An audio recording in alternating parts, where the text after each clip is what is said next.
जो हमने खास तौर से कुछ लोगों को चुना है, जिसमें एजुकेशन फील्ड में हमारे बीच सुमित कामले सर हैं, जो कॉलेज के प्रोफेसर रह चुके हैं। दूसरे जिन्होंने आज़ादी देखा है, ऐसे हमारे अजीज बुजुर्ग शाकिर अदीबी साहब, और आज़ादी की लड़ाई में उन्होंने देखा भी है, हिस्सा भी लिया है। आज उनका भी यहाँ पर हम सम्मान करने जा रहे हैं। दूसरे हमारे भी गुप्ता मैडम है, जो API मैडम है, पुलिस महिला की तरफ से, उनका भी हमने सम्मान रखा है। हम आज जो है SSC पास, 12वीं पास, ऐसे तमाम बच्चों का भी जो है यहाँ पर जो है सम्मान रखा हो रहा है। इसलिए हम लोग ये प्रोग्राम को जो है थोड़ा सा डिस्टर्ब हुआ है, और लोगों का भी सम्मान करना है। और कुछ लोगों को हम लोगों ने यहाँ पर जो एक्स्ट्रा भी और जो है सम्मान है, जो लोग मजदूरी करते हैं, मेहनत कश मजदूर जो है, जो फेरी करके अपने बाल बच्चों को पालते हैं और जो है पढ़ाते हैं, उनको तालीम देते हैं, ऐसे भी हमारे बीच यहाँ पर कुछ लोगों का हमको सम्मान करना है DCP साहब के हाथों से। इसमें एक हमारे बीच जो पापड़ बेच के गली गली के अंदर अपने बाल बच्चों को पढ़ाया उन्होंने, और जो बच्चों का पालन पोषण किया है। मैंने उनको देखा है कि कोरोना के सब लोग को भगाती थी, लेकिन वो बोलते थे क्या करूँ मैं, मेरे को तो बाल बच्चों को पालना है, मैं तो जाऊंगा धंधे पे अपना। वो गलियों के अंदर अपना एक छोटे छोटे एरियो में जाके पापड़ बेच के अपने बच्चों का उन्होंने गुजारा किया है। ऐसे का भी यहाँ पर और जो है चप्पल की पॉलिश करके, चप्पल की रिपेयरिंग करके, जिन्होंने अपने बाल बच्चों को आला तालीम तक पहुँचाया, उन्होंने पूना यूनिवर्सिटी में पढ़ाया और इंजीनियर बनाया। अभी BA बच्चे पढ़ रहे हैं। ऐसे का भी यहाँ पर सत्कार होने वाला है, सम्मान होने वाला है। उन्होंने जो आज ये प्रोग्राम रखा है आज़ादी अमृत महोत्सव के अवसर पर, उनके तमाम लोगों को मैं दिल से मुबारकबाद दूंगा कि ऐसे मौके पर आज़ादी के अमृत महोत्सव पूरा देश मना रहा है, और हम उनमें ड्यूटी के लोग शामिल हैं। इसके लिए मैं उनके तमाम कमेटी के अहदेदारों को मुबारकबाद दूंगा। नासिर भाई भी हमारे जो भी यहाँ पर 68 नंबर नई बस्ती स्कूल से आए, उनका भी तालीम में फील्ड के अंदर बहुत लोग आगे बढ़ के हिस्सा लेते हैं, आज हमारे बीच यहाँ पर बैठे हुए हैं। ऐसे तमाम मेहमानों का तहे दिल से मैं शुक्रिया अदा करूँगा। थोड़ा सा डिस्टर्ब हुआ है, हमारे साहब आ रहे हैं, अगर वो लेट होते हैं तो हम लोग प्रोग्राम नहीं रुकेंगे। हम जल्द से जल्द प्रोग्राम को इसी तरह शुरू करेंगे। शुक्रिया।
द्वारा आज के प्रोग्राम के मुख्य सम्मान अतिथि शाकिर अदीबी साहब, रिटायर्ड हेडमास्टर, जो कि आज़ादी की लड़ाई उन्होंने अपने आंखों के सामने देखी है, उसमें वो शरीक हुए हैं।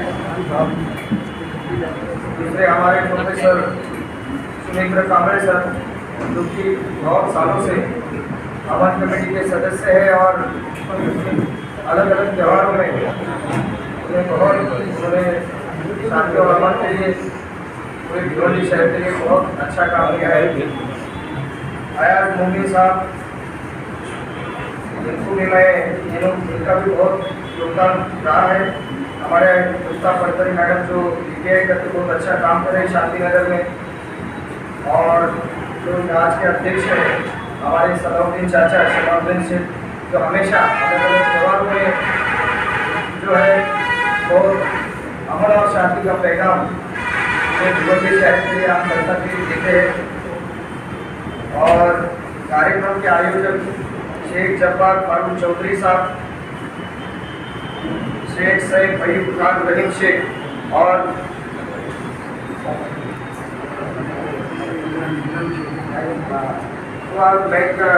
मुख्य अतिथि जैसे मेरा ऊपर नाम है, बाजू में उन्होंने 2-3 अच्छे उन्होंने बताया। स्वामी विवेकानंद जी का उन्होंने एग्जाम्पल दिया, उसके बाद उनके दोस्तों का उन्होंने एग्जाम्पल दिया। तो ये बहुत अच्छी चीज़ है। मुझे लगता है कि कोरोना के 2 साल के बाद अभी लगभग 1 साल से 2021 के बीच से हमारे भिवंडी शहर में अलग अलग त्यौहार जो हुए हैं, उसमें पुलिस तो अपना काम करती है, लेकिन आम जनता जो है, आप जैसे लोग हैं, आपके बहुत बड़ा है।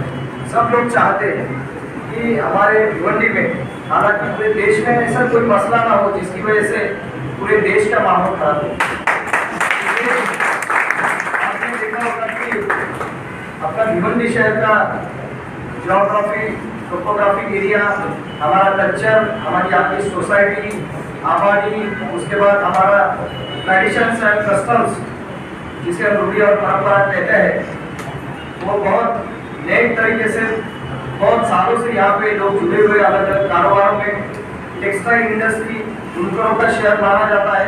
पूरे देश में भिवंडी का नाम अलग अलग बहुत अच्छी तरीके से लिया जाता है। आपको मालूम है कि 1-2 बार की वारदातें घटनाएं छोड़ दी जाए तो अपने यहाँ भिवंडी में बहुत अमन और शांति का पैगाम भिवंडी ने पूरे देश में, अपने पूरे इंटरनेशनल लेवल पे दिया है। और एक अच्छा मुकाम पे हम भिवंडी शहर यहाँ के लोग पहुँचे हुए। ये सब इसका नतीजा है कि पुलिस अपना काम करती है, लेकिन आप लोग भी कुछ चाहते हैं। आज का जो ये प्रोग्राम रखा गया है, ये प्रोग्राम में नशा मुक्ति के द्वारा आप कुछ लोग जानते हैं अच्छी तरीके से, बहुत सारे भिवंडी के एरिया से आए। जब मैं यहाँ पे लगभग 20 महीने पहले पोस्टेड हुआ तो यहाँ पे मैंने यही शुरुआत किया था कि ज़्यादा से ज़्यादा जो है नारकोटिक्स के, NDPS के जो कुछ जो अलग अलग तरीके के गुने होते हैं उसको हमने काबू में लाने की कोशिश की है।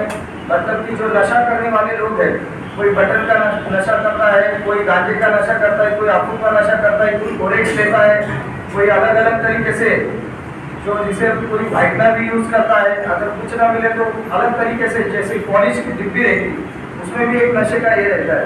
तो इस तरीके से अलग अलग तरीके से लोग नशा करते हैं।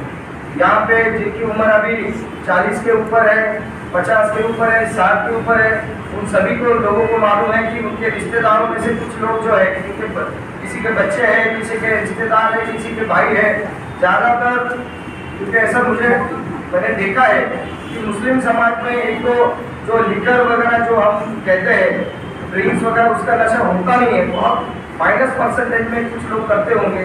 लेकिन इसके अलावा जो बच्चे हैं, किसी की किस तरीके से दोस्तों के जरिए या मूवीज़ के जरिए या इंटरनेट के जरिए, गूगल में या यूट्यूब में, फेसबुक पे, व्हाट्सएप पे, ये सब लोग देखते हैं, उसके जरिए कुछ लत लग जाती है और ऐसे दोस्त मिल जाते हैं। इसकी वजह से उसके पूरे वो नशे के पूरे काबू उसमें वो चले जाते हैं और उसे काबू में वो आते हैं। तो ये इनकी जैसी संगठना है जिन्होंने जिस तरीके से ये अभी शुरुआत की है, तो यही पैगाम जो है हर एक घर में जाना चाहिए कि भाई नशा करना कितनी बुरी आदत है। वो नशे के जरिए में खुद का कंट्रोल तो खो बैठता है, वो उसके वजह से अपने बीवी बच्चे, उसके बाद अपने माँ बाप उनको गालियाँ देता है, मारता है, पीटता है, और अच्छा सा जो घर बसा हुआ रहता है उसमें एक अलग तरीके का माहौल तैयार हो जाता है। उसका परिणाम ये होता है कि जो बच्चे हैं, पढ़ने वाले बच्चे, वो पढ़ नहीं पाते। एक तो पहले अपने यहाँ भिवंडी शहर में देखा जाए तो एक घर में बहुत सारे लोग रहते हैं, कम स्क्वायर फीट में, और डेंसिटी आबादी ज़्यादा है, जो जिसे हम कहते हैं कि 1 किलोमीटर के दायरे में हज़ारों लोग रहते हैं, लेकिन वो शांति और अमन के साथ रहते हैं। लेकिन कुछ घरों में जो इस तरीके से लोग रहते हैं, इसकी वजह से आजू बाजू का माहौल भी खराब होता है। और ये हम कतई नहीं चाहते कि इस तरीके से लोग जो है बाजू के लोगों को परेशान करें, घर के लोगों को परेशान करें। रोज मेरे ऑफिस में बहुत सारी औरतें आती है कि भाई मेरा जो हस्बैंड है, मेरा शोहर जो है बहुत तकलीफ देता है, नशा करके आता है, मारता है, पीटता है, गाली गलौज करता है, सर आप कुछ कीजिए। मैंने तो 2-4 लोगों को बुला के फटके भी दिए, तो कुछ लोग सुधरते, लेकिन जिनके खून में ही नशे की आदत है, इनको फिर रिहैबिलिटेशन सेंटर हो या अच्छे तरीके से उनको समझाना पड़ता है। तो ये आप लोगों की भी जिम्मेदारी है कि भाई काउंसलिंग उनका घर में करना चाहिए। मौलाना है, ट्रस्टी है, बहुत अच्छे उलेमा है, उनके पास जाके जो अपनी बड़ी किताब है, बड़ी किताब में क्या लिखा है, कुरान में क्या लिखा है, वो एक आयत जो है उनको सही तरीके से समझाना चाहिए। मुझे लगता है कि उसका बहुत अच्छी तरीके से असर उनके दिमाग में होगा। और जिस तरीके से वो काम करते हैं, क्योंकि एक को नशे की लत लग गई, वो अपने भाई को बिगाड़ता है, भाई जो है अपने दूसरे कजिन ब्रदर को बिगाड़ता है, बाकी के लोग अपने आप को फिर इस तरीके से माहौल करता है।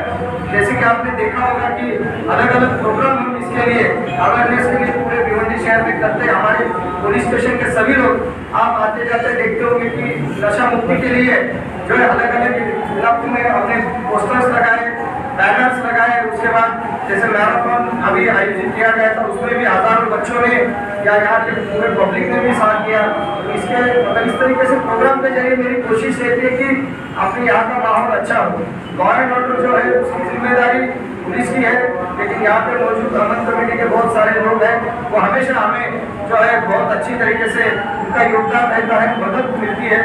और यही हमारी कोशिश है कि भाई पूरा मतलब जिस तरीके से आपने देखा होगा कि महाराष्ट्र के बाहर अलग अलग जो अफवाहें, अलग अलग घटनाएं, उसके रिपोर्टेशन, उसकी अफवाहें जो भिवंडी शहर में नहीं थी, लेकिन मैंने जब आवाज दी है, जब मैंने वीडियो भेजा है, हिसाब के जरिए हो या 12 नवंबर का मामला हो या नुपुर शर्मा का मामला हो और कई मसले हो, लेकिन लोगों ने बात सुनी है, बात है, इसके ऊपर अमल किया है। इसका नतीजा है कि कोई भी आदमी, कोई भी औरत, कोई भी बच्चा इसकी वजह से रास्ते पे नहीं आया, कोई जुलूस नहीं निकला, कोई किसी को तकलीफ नहीं। यह बहुत अच्छी बात है, ये पूरे हमारे भिवंडी शहर के लिए। ये क्योंकि मैंने अभी कहा कि अगर कोई लॉ एंड ऑर्डर का मसला होता है तो कर्फ्यू लग जाता है, रास्ते पे पब्लिक में दिखेगी, रास्ते पे खाली पुलिस दिखेगी। और जिस तरीके से मैं पहले प्यार मोहब्बत से समझाता हूँ, मेरे पास अगर कोई जिस तरीके से मेरा टोका आता है, जिसको गोली की जरूरत हो तो उसको गोली मिलती है, किसी को ऑपरेशन करना हो कि भाई उसको मतलब किसी को सलाइन लगा तो सलाइन भी लगा दें, और अगर वो समझता ही नहीं फिर वो ऑपरेशन कर देते उसके बाद।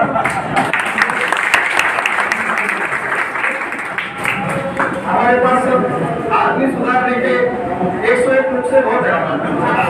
मतलब अगर इस तरीके से होता है, कई बार मैंने अभी पूरे थाने कमिश्नरेट में सबसे ज्यादा करीब पाने की कार्रवाई जो गड़बड़ करता है, 1 गुना 2 गुना कॉर्पोरेटर हो, कोई भी आदमी हो, कायदे से बढ़ के कोई भी आदमी रहता नहीं, वो कोई किस्म का हो, कोई मजहब का हो, कोई जात का हो, लेकिन कायदे से कोई ये नहीं करे। मैंने अच्छे लोगों के ऊपर गुने दाखिल करके लगभग 100 के करीब सब तड़ी पार कर दिए।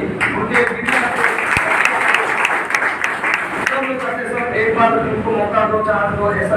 लेकिन अभी इसके पहले जो गुने उसको खुदा भी नहीं माफ करेगा ऐसे लोगों, तो इनको थोड़ी बहुत सजा मिलनी चाहिए। अगर बार उनको मौका देंगे तो ये खुद तो बिगड़ेंगे, हमारा परिवार बिगाड़ेंगे, भिवंडी शहर बिगाड़ेंगे, हमारा घर। ये मैं नहीं होने देना चाहता, बिल्कुल ऐसा होगा नहीं। और मैं सभी आप जो मतलब मैं खास करके बच्चों को कहना चाहता हूँ कि आप में से, मैं हमेशा बोलता हूँ कि आप में से, जैसा कि मैं खुद जो है 7th 8th जूनियर डिवीजन में एनसीसी में था, अच्छा मैं कल्चरल प्रोग्राम करता था, 9, 8, 12, 11 आर्ट्स में था, मैं एजुकेशन हुआ है, उसके बाद ग्रेजुएशन किया। ग्रेजुएशन में मैं स्पोर्ट्स में अच्छा था, उसके बाद मैं नेशनल लेवल पे अलग अलग प्रोग्राम किया हूँ, सी सर्टिफिकेट, कॉलेज का जीएस था। तो अगर आपको कुछ बनना है, कुछ ये करना है, तो जो सपना, अच्छा सपना देखना अभी से आपने शुरू कर। मैं ये नहीं चाहता कि आप आईएएस ऑफिसर ही बनो, आईपीएस ऑफिसर ही बनो, लेकिन इसके लिए जुनून चाहिए। अगर क्योंकि मैंने देखा है कि जो बहुत बड़े घराने के लड़के कि कोई IAS IPS या कोई करना नहीं चाहते, उनका मामला बहुत अलग होता है, पहले से बैकग्राउंड अच्छा होता है। लेकिन अपने यहाँ जो है, जो पुअर फैमिली के बच्चे बच्चियाँ बहुत हैं, तो हमने जो करना है, हमने हमारे लिए तो एक पैशन, एक भाई मुझे कुछ बनना है, तो उसके अलावा अपने घर में अपने माँ बाप ने जिस तरीके का आपको पाला है, जिस तरीके से रखते हैं, कितना वो तकलीफ सहते हैं, कहाँ कहाँ जाते हैं, किससे किससे मिलते हैं और किस तरीके से काम करते हैं। आपने मेरे बच्चों को, हर एक माँ बाप चाहते हैं कि बच्चों को अच्छी तालीम मिले, वो तालीम के लिए हर तरीके से पुरजोर कोशिश करते हैं। तो इसका हमने ध्यान रखना चाहिए, जो चीज़ें अच्छी है वो अच्छी अपने पास रखनी चाहिए। मोबाइल है, मोबाइल जो है, मोबाइल अच्छी चीज़ है, लेकिन मोबाइल के जरिए बहुत बुरी बातें भी अभी ज़्यादा हो रही है। उसके जरिए अलग अलग से लोग अपने व्हाट्सएप मैसेज है, फेसबुक, इसके जरिए नजदीक आने की कोशिश करते, पता नहीं रहता, वो उनके भाई के कपड़े इस्तेमाल करते, जूते दोस्तों के, गाड़ी दूसरे दोस्तों, क्या दूसरों की, ऐसे फोटो जो उठते सीधे पोस्ट करते डालते हैं। लड़कियां खास करके बहक जाती है, उनको लगता है ये वो शाहरुख खान है, ये वो सुपर हीरो है, लेकिन ऐसा नहीं है, एक्चुअली में ऐसा होता ही नहीं। ये जो हमारी उम्र है वो टीनेजर की उम्र, 14 साल की, 15 साल की ऊपर, इसके ऊपर हमने हमारी इमोशंस के ऊपर, भावनाओं के ऊपर कंट्रोल रखना है। जब तक आप अभी अगर आप स्वामी का विवेकानंद जी पढ़ोगे, उसमें बहुत सारी बातें आपको ध्यान में आ जाएगी। अपने इमोशंस के ऊपर काबू रखने से एक अपने आप में जो है कि हम उसको अच्छे इसमें तब्दील कर सकते हैं। तो ये बहुत जरूरी है, हमें करना है। हमारे राष्ट्र के लिए अभियान अमृत महोत्सव चल रहा है, आपने जो देखा होगा किस तरीके से सब पुलिस है, सभी एजेंसी है, सभी लोग काम कर रहे हैं। तो ये मौके पे आपने उसके ऊपर हमें शपथ लेनी चाहिए, वोट लेना चाहिए कि भाई मैं ऐसा ऐसा बनना चाहता हूँ। आपको ये होगा कि मेरा 10th में मुझे मतलब 62.57 मार्क्स, उसमें भी इंग्लिश मेरा इतना पुअर था, मुझे 100 में से 35 मार्क्स। उसके बाद मैंने थोड़ी कोशिश की, 12वीं में मुझे 62.57 मार्क्स और इंग्लिश में मुझे 38 है। इसके बाद मैं सीनियर कॉलेज में जब गया, मुझे लगा था मुझे अगर ये बनना है, IAS बनना है, IPS बनना, बड़ा ऑफिसर, तो मुझे ये करना पड़ेगा। तो मैं फिर धीरे धीरे मेरा स्कोर बढ़ता गया और लास्ट ईयर में 72 मिले और मेरे पूरे आर्ट्स में, मेरी यूनिवर्सिटी में मैं टॉपर था, गोल्ड मेडलिस्ट। आपको कोई सब्जेक्ट में कम मार्क्स मिलता है तो आप कुछ कोशिश कीजिए, तो उसमें ऑटोमेटिकली जो है आपको धीरे धीरे, लेकिन ये आपके ऊपर है कि मैं बताऊंगा ठीक है, साथ में ऐसा बताए, घर में चर्चा होगी, सब होगा, लेकिन जो करना है आपको, जो मोबाइल है उसके जरिए अच्छे अच्छे चीजें, अच्छे अच्छे जो रेफरेंस है वो आपको मिलते हैं। उसके बाद आपने जो पढ़ाई के बुक्स है, वो अगर कोई कंसेप्ट नहीं समझती है तो हमारे टीचर है उनसे बोलना चाहिए। माँ बाप बहुत उम्मीदों के साथ आपके साथ, अपने भावनाओं के साथ अपना पूरा जीवन बिताते हैं, तो उसको हमने ध्यान में रखते हुए हर एक कदम बहुत फूक के रखना हमारा काम और ये जरूरी। यही कहना चाहूँगा कि जिंदगी मिल ही जाएगी ढूंढने पर ही सही, जिंदगी तो मिल ही जाएगी ढूंढने पर ही सही, गुमराह तो वो होते जो घर से निकलते, हमें घर से निकलना, हमारे देश के लिए कुछ करना है और वो जज्बा हमारे दिल में रहना बहुत जरूरी है। Thank you.